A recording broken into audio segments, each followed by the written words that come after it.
Friends, இப்போ நம்ம செய்ய போகிறது மாங்காய் அல்வா. அதுக்கு இந்த மாதிரி மாங்காயை குட்டி குட்டியாக நறுக்கிட்டு அதில் நம்ம வெல்லம் வேணும்னா வெல்லம் சேர்த்துக்கலாம், இல்லை சர்க்கரை வேணும்னா சர்க்கரை இருந்தால் சேர்த்துக்கலாம். அதில் நீங்கள் இதுதான் சேர்க்கணுங்கிறது அவசியம் கிடையாது. இதில் கொஞ்சம் தண்ணி ஊற்றிட்டு மிக்ஸி ஜாரை அடித்து எடுத்துகிட்டு வந்துடலாம். இந்த மாதிரி நைஸாக அரைச்சி எடுத்துகிட்டு வந்துட்டு அதில் இந்த மாதிரி உப்பு, நாட்டு சர்க்கரை கொஞ்சோன்னு, இதில் கொஞ்சம் மிளகாத்தூள், கொஞ்சம் மிளகு சீரகம் சேர்க்குறக்காண்டி தனியாக எடுத்து வச்சுருக்கோம்.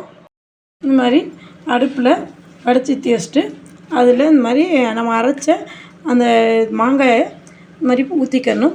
ஊற்றிட்டு அதில் கொஞ்சம் தண்ணி ஊற்றி நல்லா கொதிக்க விட்டுக்கலாம். நல்லா சுண்டி வரட்டும். இந்த மாதிரி பொடி பொடியாக சீச்சு நறுக்கி வச்ச மாங்காயை இதிலே போட்டு சேர்த்து நல்லா கொதிக்க வேக விட்டுக்கலாம்.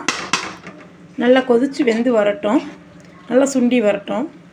இந்த மாதிரி கொதித்து நல்லா வெந்து வந்ததுக்கப்புறம் இந்த மசாலா எடுத்து வச்சுருந்தோம்ல, இதை இதில் சேர்த்துக்கலாம். நல்லா சேர்த்து கிண்டிக்கலாம். இந்த மாதிரி மசாலா போட்டு நல்லா கொதித்து நல்லா கொஞ்சம் சுண்டி வந்ததுக்கப்புறம் கார்ன்ஃப்ளவர் மாவு கொஞ்சோன்னு கரைச்சி ஊற்றிக்கலாம்.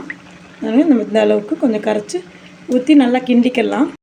கார்ன்ஃப்ளவர் மாவு கரைச்சி ஊற்றினதுக்கப்புறம் இந்த மாதிரி நல்லா கெட்டியாக வரும்.